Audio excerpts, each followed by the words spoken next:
Todos os anos, as entidades ligadas à doença celíaca em todo o mundo utilizam o dia 16 de maio como oportunidade para aumentar a conscientização do público sobre a doença e outras questões relacionadas ao glúten. Quando a gente fala de doença celíaca, é uma alergia, então a pessoa não pode se expor ao glúten de maneira alguma, diferente de uma sensibilidade. O diagnóstico pode ser simples ou demandar de mais investigação. Tem testes, né, através de anticorpos, porque aí o gastroenterologista ele vai identificar anticorpos para a doença celíaca.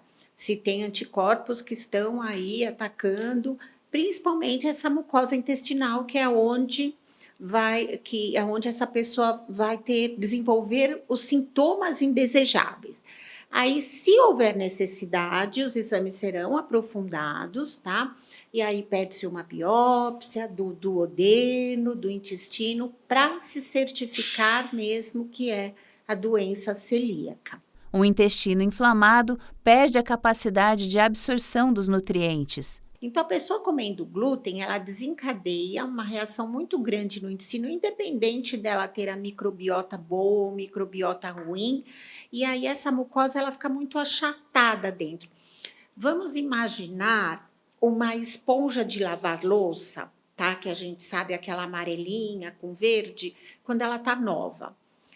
Você joga o detergente, ela absorve bem. Então, isso é um intestino legal, que está lá absorvendo. A gente fala muito, explica para o paciente sobre as vilosidades intestinais para ficar absorvendo bem.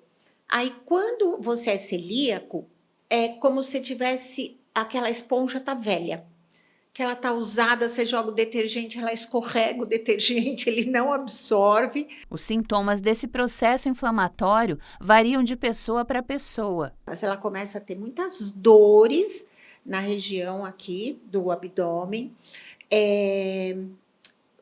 emagrecimento sem uma causa específica, às vezes está relacionado com dores articulares, enfim, muito cansaço, às vezes pode ter até sangramento intestinal, porque essa esponjinha está tão velha lá dentro, né? Falando de um jeitinho mais fácil, que aí não absorve e pode estar machucando também. Por isso, a escolha dos alimentos faz toda a diferença.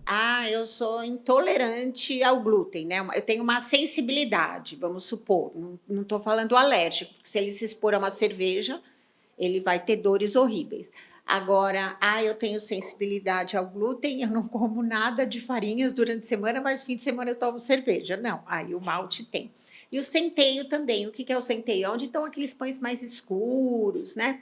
Com base na prevalência mundial, a Federação das Associações de Celíacos do Brasil estima que hoje no país existam 2 milhões de celíacos, sendo que a grande maioria não tem diagnóstico.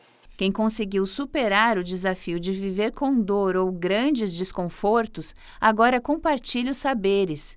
A engenheira civil hoje tem uma padaria especializada em produtos sem glúten e sem lactose. Para mim, a doença celíaca, ela dava muita dor. Eu sei que assim, são vários sintomas, cada pessoa tem um sintoma diferente. Mas eu imaginei o quanto as pessoas iam se beneficiar com isso, né? E também, assim, é muito difícil achar coisas gostosas no mercado. A gente já abriu há 8 anos, né? Então, assim, naquela época era mais difícil ainda ter acesso. Tem crianças que não podem comer, tem idosos, e eles ficam muito felizes em ter uma opção